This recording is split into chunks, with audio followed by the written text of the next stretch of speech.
यूएलएफए यानी कि United liberation front of Assam. बहुत लंबे टाइम से एक वायलेंस का माहौल हमें देखने को मिलता था असम के अंदर। अब यूएलएफए के एक फैक्शन है ना, हमारी जो सेंट्रल गवर्नमेंट है, हमारी जो असम की स्टेट गवर्नमेंट है, उनके साथ मिलकर एक ट्राईपार्टाइट सेटलमेंट कर लिया है। इस वजह से अब क्या होगा, अब ये अपने जो भी आर्म्स हैं उनको स्ट्रेंडर कर देंगे, अपने जो भी बंदूकें वगैरह थी अपने कैंप्स को वेकेट कर देंगे एंड कहीं ना कहीं शांति की तरह से कैसे आगे आने वाले टाइम के अंदर एक डेमोक्रेटिक प्रोसेस के माध्यम से इनका सेटलमेंट हो पाए, ये सारी बातें यहाँ पे डिस्कस होंगी।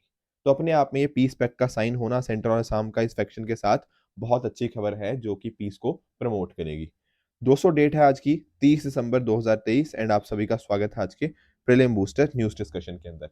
डिस्कशन स्टार्ट करें उससे पहले आप सभी के लिए एक सवाल है। सवाल क्या है कि एक आप जानते होंगे अयोध्या रेलवे स्टेशन के बारे में। अभी रिसेंटली एक इसका नाम बदल रहा हुआ है, यानी कि अयोध्या के रेलवे स्टेशन का नेम चेंज किया गया है। आप लोगों को मुझे कमेंट्स में बताना है कि इसका जो नया नाम है वो आखिर नया नाम क्या रखा गया है। ये सारे के सारे लोगों से मैं एक्सपेक्ट करूंगा कि नीचे वो कमेंट्स में इसका आंसर दें कि what is the new name of Ayodhya railway station. एक और भी बात है, देखो आज है क्या तारीख, 30 दिसंबर 2023। अब जो 2023 है वो कल उसका आखिरी दिन होगा, यानी कि कल हमारा ये साल कंप्लीट हो जाएगा। कल तो प्रीलिम बूस्टर नहीं आएगा संडे की वजह से। अब हम मिलेंगे 1 जनवरी 2024 से। अब बहुत बार ना जब भी कोई नई आदत की बात आती है, हम अक्सर बात करते हैं कि यार कोई आदत बनानी होगी ना तो मैं मंडे से वो चीज़ स्टार्ट करूंगा, या फिर कुछ लोग बोलते हैं कि नहीं सर 1 तारीख से स्टार्ट करेंगे, कुछ बोलते हैं कि नहीं सर नए साल से स्टार्ट करेंगे। अब चाहे आप मंडे की बात कर लो, चाहे आप 1 तारीख की बात कर लो, चाहे आप नए साल की बात कर लो, ये सारी की सारी चीजें ना 1 जनवरी 2024 को स्टार्ट हो रही हैं। तो अब कोई भी बहाना नहीं चलेगा। चाहे ये कह लो कि कंसिस्टेंसी रखनी है अपनी पढ़ाई के अंदर, रेगुलर बेसिस के ऊपर प्रीलिम बूस्टर न्यूज डिस्कशन को देखना है, उसको रिवाइज करना है, या फिर जो भी आपको तैयारी के अंदर अभी आपने शॉर्ट कमिंग्स देखने को मिल रही है ना, उन सभी शॉर्ट कमिंग्स के लिए सबसे बढ़िया तरीका यही है कि आने वाली 1 जनवरी से आप उस चीज को रेगुलरली और कंसिस्टेंस बेसिस के ऊपर कीजिए। एंड आई एम श्योर आपको जो भी अपनी कमियां थी, जो भी वीकनेस थी, जो भी शॉर्ट कमिंग्स थी, वो उनको आप ओवरकम डेफिनेटली करोगे। ठीक है, इसी पॉजिटिव उम्मीद के साथ मैं सभी को आपको नव वर्ष की शुभकामनाएं देता हूं। आई होप कि आपका आने वाला साल बहुत बढ़िया रहे एंड जो भी आपके ड्रीम्स हैं आप उनको भी फुलफिल कर पाओ। चलिए स्टार्ट करते हैं। नेक्स्ट हम डिस्कस करेंगे regarding 82nd session of Indian history Congress. देखो अभी ना 28 से लेकर 30 दिसंबर, ये 3 दिन का यहाँ पर मतलब 2 दिन का एनुअल कॉन्फ्रेंस है बेसिकली, जो 28 को शुरू हुआ था और अब 30 को खत्म हो जाएगा। ध्यान रखने वाली बात ये है कि कहाँ पर हो रहा है ये। इंडियन हिस्ट्री कांग्रेस का सेशन हो रहा है ककतिया यूनिवर्सिटी वरंगल के अंदर। ठीक है, अब इसके अंदर होता क्या है, मैं एक्चुअली थोड़ी आपको ना हिस्ट्री बताता हूँ। दरअसल में ना एक हमारे पास एक इंस्टीट्यूशन कह सकते हो 1910 में फॉर्म होता है, भारत इतिहास संशोधक मंडल। ठीक है, इनके द्वारा में एक मीटिंग हुई। कब? जब इनके 25 साल कंप्लीट हुए। देखो 1910 में इसका फॉर्मेशन हुआ, 25 साल कंप्लीट कब हुए? 1935 के अंदर। उस टाइम के ऊपर ना इन्होंने अपनी सिल्वर जुबली मनाने के लिए एक ऑल इंडिया कांग्रेस बनाई। कहां पर? पुणे के अंदर। ठीक है ना, ये आप कॉलेज देख पाओगे, परशुराम भाऊ कॉलेज। यहां पर एक इवेंट ऑर्गेनाइज करा गया। अब उस इवेंट का ही फॉर्मेशन क्या निकल के आया? उस इवेंट की फॉर्मेशन ही इंडियन हिस्ट्री कांग्रेस यहाँ पे निकल के आई है। समझ पाए हो? यहाँ पर ना जितने भी इंडियन हिस्टोरियंस होते हैं वो आपस में मिलकर डिस्कस करते हैं। क्या डिस्कस करते हैं? अलग अलग चीजों को डिबेट किया जाता है कि डिफरेंट डिफरेंट तरह के जो रिसर्च पेपर्स होते हैं, कैसे हमारी हिस्ट्री को, हम अपने पास्ट को बेहतर ढंग से कैसे समझ सकते हैं, एक साइंटिफिक अप्रोच के साथ हम कैसे उसको रिप्रेजेंट कर सकते हैं, उसके अलग अलग dimensions, political, economic, cultural, nationalist, सारे अलग अलग डायमेंशन यहाँ पे स्टडी किए जाते हैं इस पर्टिकुलर फॉर्मेट के अंदर। तो अपने आप में ना बहुत इंपॉर्टेंट बन जाता है। इनफैक्ट ना जैसे हम देखो आर एस शर्मा की आप लोग बुक्स पढ़ते होंगे, आप लोग सतीश चंद्रा हो गया, बिपिन चंद्रा हो गया, रोमिला थापड़ मैम हो गया, तो ये सारे ना, इवन बुरुंडे भी बहुत फेमस है, पानीकर के बारे में आप जानते होंगे, मुखर्जी के बारे में कौन नहीं जानता। तो दोस्तों ये सारे भी हिस्टोरियंस भी इनके मेंबर्स हैं। तो आपको पता होना चाहिए कि अपने आप में इंडियन हिस्ट्री कांग्रेस बहुत ज्यादा इंपॉर्टेंट हो जाती है। जो भी हमारी हिस्ट्री के रिगार्डिंग बातें होती हैं उनको डिफरेंट डिफरेंट एस्पेक्ट्स के अंदर पढ़ना, उनकी एक प्रोफेशनल एकेडमिक बॉडी की तरह इंडियन हिस्ट्री कांग्रेस एक बहुत इंपॉर्टेंट रोल प्ले करती है। अभी इसका सेशन हो रहा है वरंगल के अंदर। तो ये बातें हमने यहाँ पे डिस्कस करी। आगे बढ़े उससे पहले एक छोटी सी इन्फॉर्मेशन आप सभी के लिए। दोस्तों 8 जनवरी से, यानी कि लगभग एक हफ्ता ही बचा है, 8 जनवरी से आपका एक प्रोग्राम स्टार्ट हो रहा है जिसका नाम है रिग्रेस प्रीलिम्स प्रोग्राम। अब यहाँ पर डेली बेसिस पे पता क्या होगा, यहाँ पर रोज आपको 40 क्वेश्चन जनरल स्टडीज के प्रैक्टिस करने हैं रोज सुबह, फॉलोड बाय 20 क्वेश्चंस ऑफ आपके सी सेट। इसके बाद इनका होगा एनालिसिस, जीएस पेपर डिस्कशन आपकी। तो पता हो क्या रहा है, डेली बेसिस के ऊपर आप चीज़ों की प्रैक्टिस कर रहे हो, आप सीसेट की भी प्रैक्टिस कर रहे हो, उनको कहीं न कहीं उनको सीखते जा रहे हो गलतियों से, और रोज़ आपको ऑल इंडिया रैंक मिलता रहेगा, तो आपको अपनी परफॉर्मेंस पता लगती रहेगी आप कितना बेहतर कर रहे हो। इसके अलावा बहुत सारे और भी फीचर्स हैं, जैसे फॉर एग्जांपल आपको सीसेट मॉड्यूल का आपको एक्सेस मिल जाएगा, आपको जो हमारी उड़ान बुकलेट्स हैं, उनकी हार्ड कॉपी देखने को मिल जाएगी, एंड अगर आप प्रीलिम्स क्वालीफाई करते हो ना, तो आपको सृजन का फ्री एक्सेस बिल्कुल मिल जाएगा। तो डेफिनेटली आप इसको ज्वाइन कर सकते हो, ऑफलाइन माध्यम में भी अवेलेबल है एंड ऑनलाइन में भी आप देख पाओगे। अलग अलग सेंटर्स हमारे जो पटेल नगर, मुखर्जी नगर, लखनऊ, पटना, सब जगह यहाँ पे आपको अवेलेबल मिल जाएगा इंग्लिश एंड हिंदी फॉर्मेट के अंदर। इसका जो लिंक है वो नीचे कमेंट सेक्शन के अंदर मैंने दिया हुआ है, डिस्क्रिप्शन में भी दे दूंगा, वहां डिस्क्रिप्शन में जाकर आप इस लिंक पे क्लिक कर कर इस प्रोग्राम के अंदर एनरोल कर सकते हैं। नेक्स्ट टॉपिक की तरफ आगे बढ़ते हैं, SEBI unveils norms for zero coupon instruments by NPO. अब देखो, देखने में बड़ी ही टफ न्यूज़ लगती है कि सर मीनिंग क्या है इन सभी चीज़ों का। बहुत ही सिंपल भाषा में इसको समझने की कोशिश करते हैं। जैसे समझो, मान लो एक पर्सन है, ठीक है? अब इस पर्सन का हमने नाम दे दिया, लेट्स से इसका नाम है वैभव। चलो ठीक है। अब ये पता क्या करने की कोशिश कर रहा है, ये सोचता है कि यार मैं ना किसी कॉज़ के लिए या फिर एक ऑर्गेनाइज़ेशन को पैसे देना चाहता हूँ। मान लो वो ऑर्गेनाइज़ेशन है कोई नॉन प्रॉफिट ऑर्गेनाइज़ेशन। अब नाम क्या है इसका? Non profit organisation. देखो, कुछ संस्थाएं ऐसी होती हैं जो प्रॉफिट के लिए काम नहीं करती। एक्चुअल में होता क्या है ना, मान लो इन्होंने कोई भी कॉज के लिए, आप किसी भी जैसे हेल्थ के लिए, एजुकेशन के लिए, इस तरह किसी भी पर्पस के लिए काम कर रही है, ठीक है? हो सकता है कल को किसी प्रोजेक्ट के अंदर काम करे और वहां पर उनको कुछ प्रॉफिट हो। अब जो प्रॉफिट होता है ना, टेक्निकली तो वो उनके जो ओनर्स हैं उनके पास जाना चाहिए, पर इस केस के अंदर ऐसा नहीं होता। जब मैंने बोल दिया ना नॉन प्रॉफिट, तो जो प्रॉफिट होगा वो कहीं ना कहीं कंपनी के अंदर वापस से री इन्वेस्ट हो जाएगा। वो कंपनी का जो भी प्रॉफिट होगा वो ओनर्स के पास नहीं जाएगा। पहली बात तो आपको ये पता होनी चाहिए कि नॉन प्रॉफिट ऑर्गेनाइजेशन क्या होती है। चलो ठीक है। अब यहां पर मैंने बात क्या करी, न्यूज ये थी कि सेबी ने ना जीरो कूपन इंस्ट्रूमेंट्स इनके द्वारा इनके लिए नॉर्म्स लेकर आए हैं। अब आप सोचोगे सर जीरो कूपन इंस्ट्रूमेंट इसका क्या मतलब? देखो, जैसे मान लो आप किसी को भी पैसा देते हो, मान लो ए ने बी को पैसा दिया, ठीक है? कितना पैसा दिया? लेट से 1000 रुपए इसने इसको दे दिए, मतलब 1000 रुपए in form of a bond. अब नॉर्मली बॉन्ड के अंदर पता क्या होता है, आपका एक कूपन होता है और आपका होता है प्रिंसिपल। समझना इसको ध्यान से, मैं आपको यहां पे समझाता हूं। जो बॉन्ड था ना, बॉन्ड इसने करा, समझ गए? तो हुआ क्या, लेट से इसने 1000 रुपए आज एक कंपनी को दे दिए, ए ने बी कंपनी को 1000 रुपए दे दिए। अब होगा क्या, इसके बाद इसको कुछ हर साल इंटरेस्ट मिलेगा। लेट से वो 10% इंटरेस्ट था, तो इसको 100 रुपए पहले साल के बाद मिल जाएंगे, 100 रुपए फिर मिल जाएंगे, 100 रुपए तीसरे साल के एंड में मिल जाएंगे। अगर ये 3 साल का ही बॉन्ड था ना, तो एक तो 100 100 100 रुपए इसको कूपन की फॉर्म में मिल रहे हैं, प्लस जितना इसने स्टार्टिंग में पैसा डाला था 1000 रुपए, वो 1000 रुपए इसको वापस मिल जाएंगे। तो ये 1000 रुपए का था, ये प्रिंसिपल था जो कि इसको प्रिंसिपल वापस हो रहा है। ये 100 100 100 रुपए क्या थे, ये कूपन्स थे जो इंटरेस्ट रेट की फॉर्म के अंदर उसको यहाँ पे मिल रहे हैं। तो नॉर्मली बॉन्ड ऐसे काम करता है। बॉन्ड की और अलग टाइप्स भी होती हैं, बट मैंने एक सिंपल आपको बॉन्ड समझा दिया, ठीक है? अब यहां पर जो मैं बात कर रहा हूं, किसकी बात कर रहा हूं? यहां मैं बात कर रहा हूं जीरो कूपन जीरो प्रिंसिपल की। अब आप लोग बड़े कंफ्यूज हो जाओगे, सर ऐसा पैसा दिया कि बेसिकली ना उसका कोई इंटरेस्ट मिला, जीरो कूपन, ना ही प्रिंसिपल वापस आया, ऐसी कौन सी चीज होती है? ऐसी चीज होती है डोनेशन। जैसे मान लो जो मैं बात कर रहा था, ये वैभव था, वैभव ने एनपीओ को पैसा डोनेट करना था। मान लो इसका मन किया यार मैं 50,000 रुपया इस कंपनी को डोनेट करना चाहता हूं, तो क्या हुआ, आपने पैसा डोनेट कर दिया, ना आपको कुछ इंटरेस्ट मिला उसका, तो जीरो कूपन, ना वो प्रिंसिपल जो 50,000 रुपया उसने डाला है, ना उसको वो वापस मिलेगा, तो zero coupon zero principal. I hope ये मतलब आप समझ गए होंगे। तो दरअसल में अब सेबी ने पता क्या बोला है कि ये जो जीरो कूपन जीरो प्रिंसिपल है ना, ये हम लोग सोशल स्टॉक एक्सचेंज एसएससी उसके ऊपर यहाँ पे लिस्ट किए जाएंगे।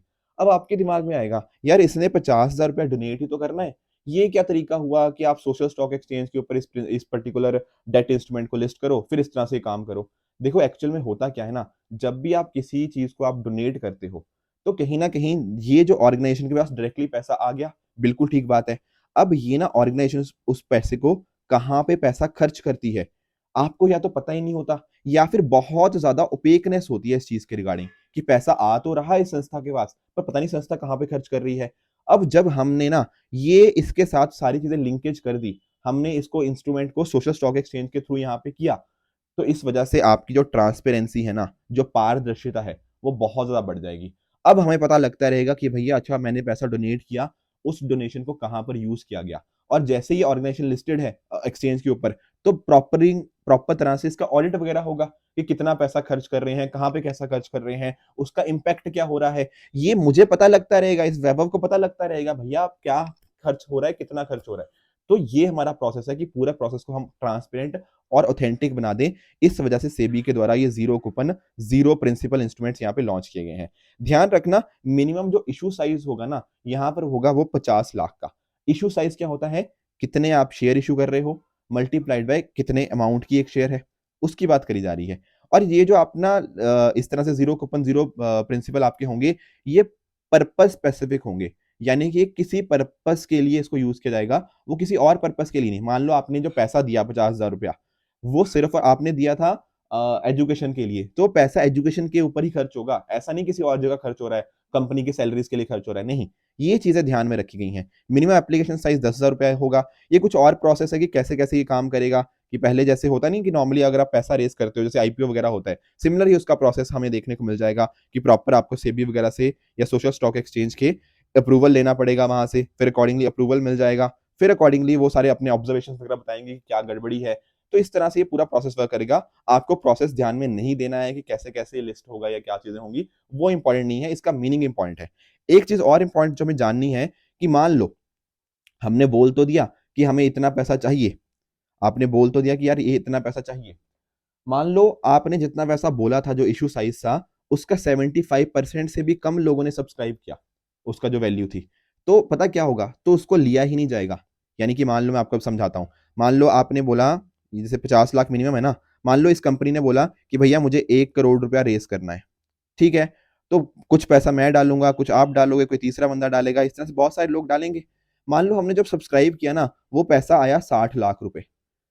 अब ये वैलिड चीज नहीं है। एक्चुअली कंडीशन यहाँ पे ये है कि जितना भी आपका इशू साइज था ना, उसका कम से कम 75% तो सब्सक्राइब होना चाहिए। 75% तो कितना होता है, 75 लाख। 75 लाख तो सब्सक्राइब हो नहीं रहा, वो तो 60 लाख ही है। अब क्या होगा ना, आपको सारा पैसा यहाँ पे वापस कर दिया जाएगा, इंटायर फंड विल बी रीफंडेड। तो ये कुछ बातें हैं आपको पता होना चाहिए। इसका मीनिंग मैंने आपको समझा ही दिया, किस तरह से नॉन प्रॉफिट ऑर्गेनाइजेशन इसको रेस करेगी, ना इंटरेस्ट पे करना है। ये एक टाइम ड्यूरेशन के साथ आता है, ठीक है ना। बेसिकली जो भी आप पर्पस करोगे, जिस काम के लिए आप पैसा दे रहे हो, कोई पर्पस होगा, कितने टाइम के अंदर होगा, तो उस वजह से टाइम ड्यूरेशन यहाँ पे आपको देखने को मिल जाएगी। कोई भी इंडिविजुअल, कोई भी कॉर्पोरेट इसको बाय कर सकता है। तो फाइनेंस मिनिस्ट्री ने इनको यहाँ पर सिक्योरिटी की तरह डिक्लेयर किया है अंडर सिक्योरिटीज कॉन्ट्रैक्ट एक्ट 1956। तो ये कुछ पॉइंटर्स थे जो हमें यहाँ पे इसके रिगार्डिंग पता होने चाहिए थे। बाकी सेबी के बारे में कुछ छोटी सी इन्फॉर्मेशन है, वी हैव डिस्कस जस्ट, आप जानते हो 1988 के अंदर इसका एस्टेब्लिशमेंट हुआ था, पर इसको स्टैट्यूटरी स्टेटस मिला था कब, 1992 के अंदर।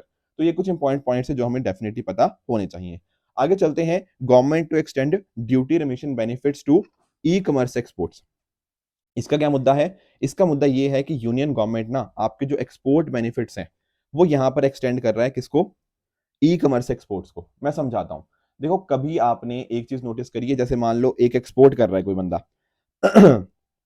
तो दूसरी कंट्री में एक्सपोर्ट कर रहा है, बिल्कुल ठीक बात है। दूसरी कंट्री में एक्सपोर्ट करेगा तो हमारे लिए बहुत बढ़िया है। रीजन बीइंग कि बाहर से पैसा आएगा, बाहर से डॉलर्स आएंगे हमारे लिए, ठीक है ना। तो हर सरकार की, हर कंट्री की कोशिश होती है कि यार ये बंदा एक्सपोर्ट कर रहा है, देश के लिए अच्छा काम कर रहा है, तो इसको ना टैक्स वगैरह बहुत ज्यादा ना लगाए, ठीक है ना। तो या ड्यूटीज वगैरह एग्जेम्प्टेड हो इसको, बिल्कुल ठीक बात है, ड्यूटीज एग्जेम्पशन का इसका दिया जाता है। पर एक्चुअल में ना जैसे आपने जीएसटी चलो हटा दिया कि जो भी आप करोगे उसके ऊपर जीएसटी नहीं लगेगा, पर बहुत सारे ना हिडन टैक्सेस या फिर हिडन ड्यूटीज वगैरह होती हैं। अब आप लोग बोलोगे सर ये क्या चीज, देखो समझो, मान लो इसने कोई प्रोडक्ट बनाया, उस प्रोडक्ट को बनाने के लिए इलेक्ट्रिसिटी इसने बनाई होगी, मतलब इलेक्ट्रिसिटी वगैरह करा होगा, बिल्कुल ठीक बात है।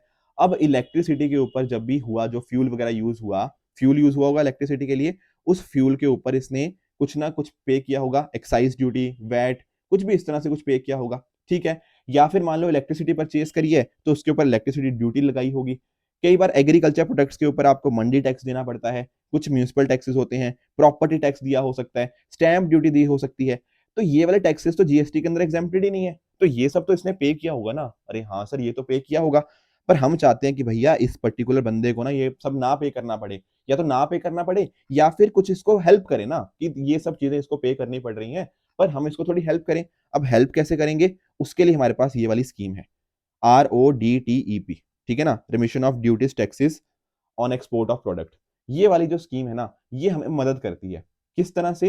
ये एक्सपोर्टर को इस तरह से मदद करती है कि जब भी आपको चीज एक्सपोर्ट करते हो तो बदले में आपको एक ड्यूटी स्लिप मिल जाती है। ठीक है, बेसिकली कुछ नहीं है, एक कागज का टुकड़ा मिल जाता है। ठीक है, इस कागज के टुकड़े का पता मैं क्या करूंगा, इस कागज के टुकड़े का मैं कल को यूज कर सकता हूं। जैसे ये एक्सपोर्टर था, इसको मैंने ये कागज का टुकड़ा दे दिया। अब ये एक्सपोर्टर जरूर है, पर हो सकता है ना ये बाहर वाली कंट्रीज, दूसरी कंट्री से कुछ इंपोर्ट भी करवाता हो, कुछ ना कुछ बाहर से मंगाता भी होगा ये।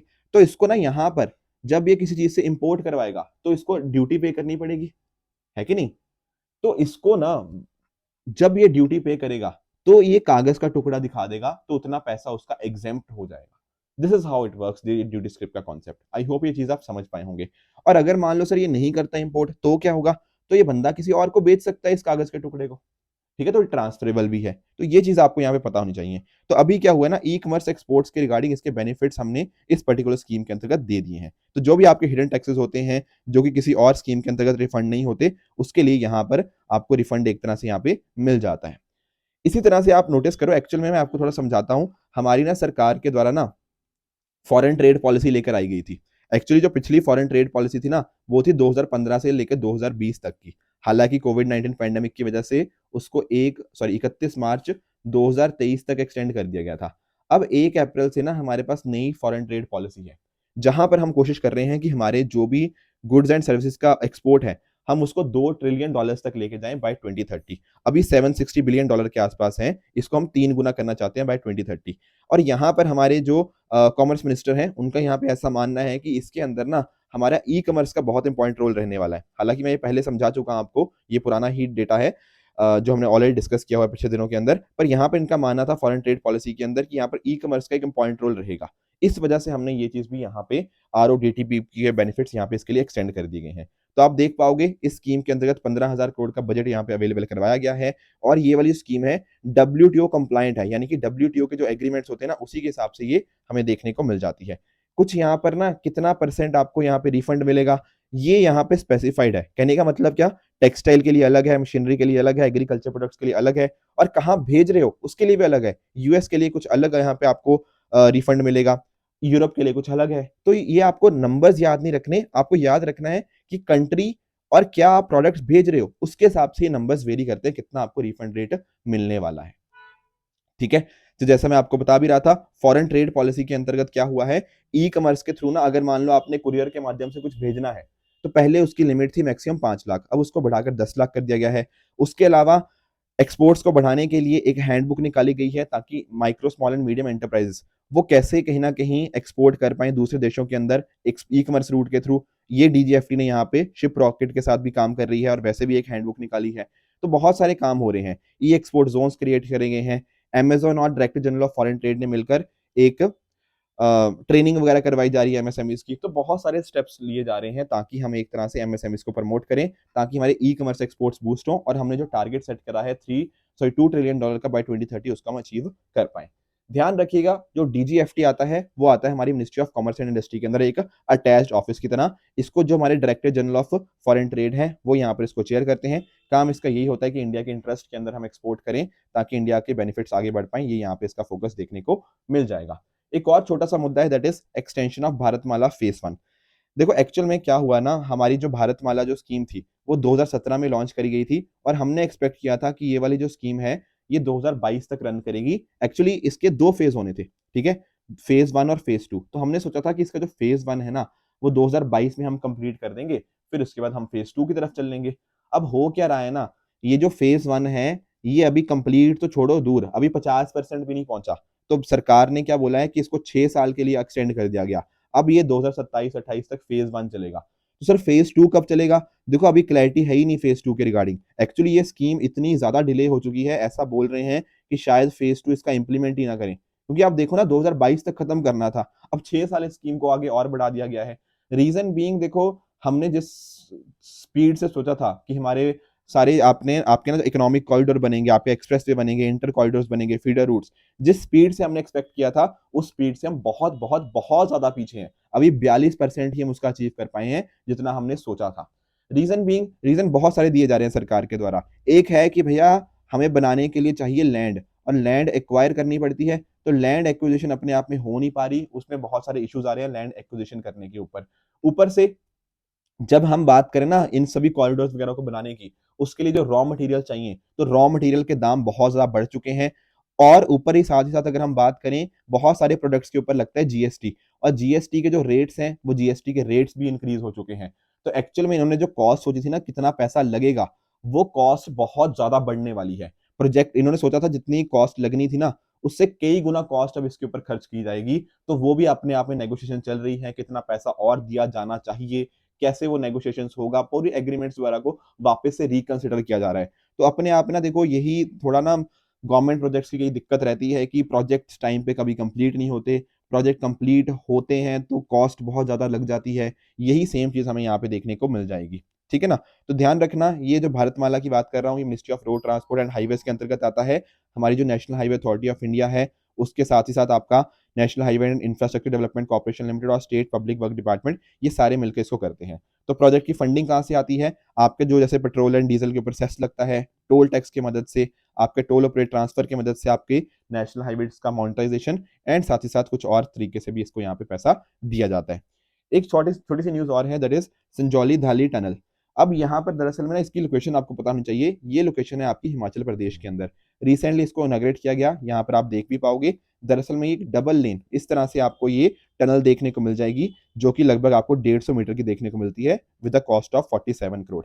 पहले ये ऑलरेडी एग्जिस्ट करती थी as a single lane passage, पर इसको अब डबल लेन इस तरह से यहाँ पे बना दिया गया है ताकि ट्रैफिक को कोई दिक्कत ना आए। अपने आप में बहुत सारी जो पॉपुलर डेस्टिनेशन है आपकी, कुफरी, नालदेहरा, तत्तापानी, नारकंदा, चैल, वहां पर इन सबको यहाँ पे कनेक्टिविटी बहुत अच्छे से प्रोवाइड करेगी। तो लोकल लोगों की भी, विजिटर्स की भी जो होगा, उनको यहाँ पे बहुत बेनिफिट इसके रिगार्डिंग होने वाला है। साथ में अगर आप नोटिस करोगे ना, तो 210 पेंटिंग्स भी आपको यहाँ पे देखने को मिल जाएंगी जिनको डिजाइन किया गया है, ठीक है। यहाँ पे इनकी जो थीम है, जो वहाँ के जातर देवता हैं उनके प्रोसेशन के साथ। इसके अलावा यहाँ पर एक डांस की पेंटिंग्स भी आपको देखने को मिल जाएगी, छोलटू डांस। बेसिकली एक तरह का पहाड़ी डांस होता है। तो ये ध्यान रखेगा, ये जो पर्टिकुलर डांस है ना, ये हिमाचल प्रदेश के साथ लिंक करता है। ये बातें भी आपको पता होनी चाहिए, ठीक है। तो मैंने आपको ये होमवर्क ही दिया था एक्चुअली 2-3 दिन पहले, तो इसका आंसर आएगा option number A, Himachal Pradesh. आज का होमवर्क जो आपको दे रहा हूँ ना, वो इन सभी चीजों के रिगार्डिंग है, जिसका मुझे आप नीचे कमेंट्स में बताओगे कि आपके हिसाब से इसमें से कौन सा ट्रू होगा एंड कौन सा फॉल्स होगा। उसके अलावा जो मैंने आपको 2-3 दिन पहले होमवर्क दिया था, बीच में मैं डिस्कस नहीं कर पाया 2-3 दिन कुछ कारणों की वजह से, बट एनीवेज इसका होमवर्क आएगा, जिम कॉर्बेट नेशनल पार्क का आंसर क्या असम है? ये तो अपने आप में बिल्कुल गलत है सर, इसका आंसर आएगा हमारा उत्तराखंड। चार साहिबजादे की बात करें अगर हम, तो चमकौर साहब की बैटल के अंदर मार्टर हुए थे, ये बात बिल्कुल आपकी करेक्ट है। टाइगर्स का बात कर रहा है कि आईयूसीएन के अंदर क्रिटिकली एंडेंजर्ड है, नहीं, ये एंडेंजर्ड कैटेगरी के अंदर आते हैं, तो ये थर्ड स्टेटमेंट भी आपकी फॉल्स हो जाएगी। स्टैगफ्लेशन की अगर हम बात करें, कह रहे हैं कि प्राइसेस बढ़ते हैं, इकोनॉमी स्टैग्नेंट होती है, बिल्कुल, और साथ ही साथ यहाँ पे अनएम्प्लॉयमेंट जो बेरोजगारी होती है वो भी ज्यादा होती है, तो ये स्टेटमेंट आपकी बिल्कुल ट्रू है। आज का और क्या होमवर्क रहेगा? एक आपका होमवर्क रहेगा एफआईयू के बारे में, इसका आप बताओगे आपके हिसाब से इसका आंसर क्या होना चाहिए। दूसरा आपका रहेगा विद रिगार्ड्स टू गुरु गोविंद सिंह जी के बारे में, तो इसका भी आंसर आप नीचे कमेंट से मुझे बता सकते हो, ये तो हमने ऑलरेडी डिस्कस किया हुआ है।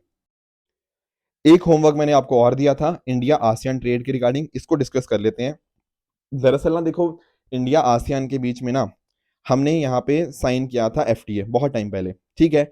अब उस टाइम के ऊपर ना हमारा जो ट्रेड डेफिसिट था वो $7.5 बिलियन था। ट्रेड डेफिसिट आप जानते होंगे, हम कितना एक्सपोर्ट करते हैं वर्सेस हम कितना इंपोर्ट करते हैं।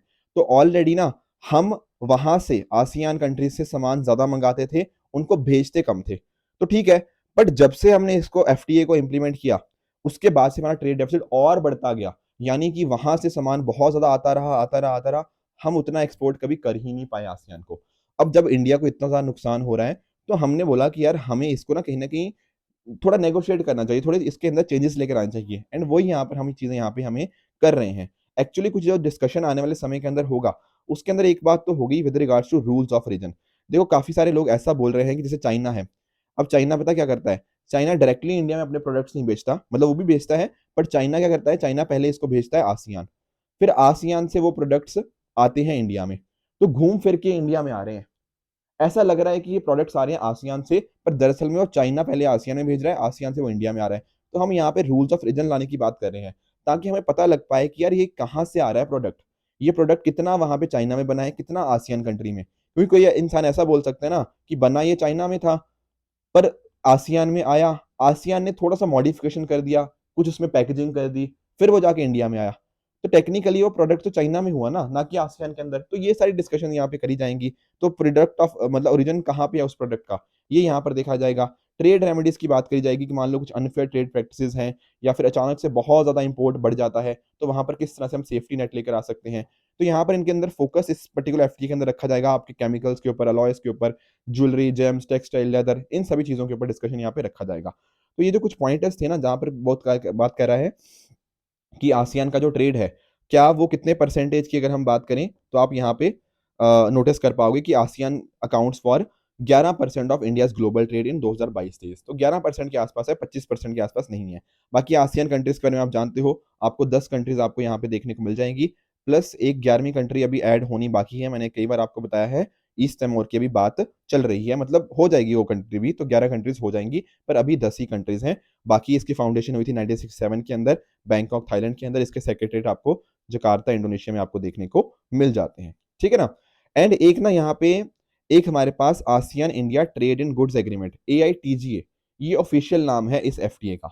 ध्यान रखने वाली बात एक और भी है कि यहाँ पर जो एफटीए है ना हमारा, जो ट्रेड इन गुड्स एग्रीमेंट है, इसके अंदर हम कुछ नया नहीं ऐड करेंगे। यानी कि ये एनवायरनमेंट, लेबर, एमएसएमईज़, जेंडर, ये सब नए एरियाज़ ऐड नहीं होंगे, ऐसा भी यहाँ पे बात हमें देखने को मिल जाएगी। बाकी जब 2024 के अंदर फ़रवरी में नेगोशिएशन स्टार्ट होंगे और 2025 में भी चलेंगे, तब हम भी इसको दोबारा से भी डिस्कस कर लेंगे। बट आई होप आपको इसका एक आइडिया आपको मिल गया होगा। तो ये जो क्वेश्चन है ना, अब आप बड़े आराम से आंसर कर सकते हो क्योंकि सारे के सारे पॉइंट्स हमने डिस्कस कर लिए हैं।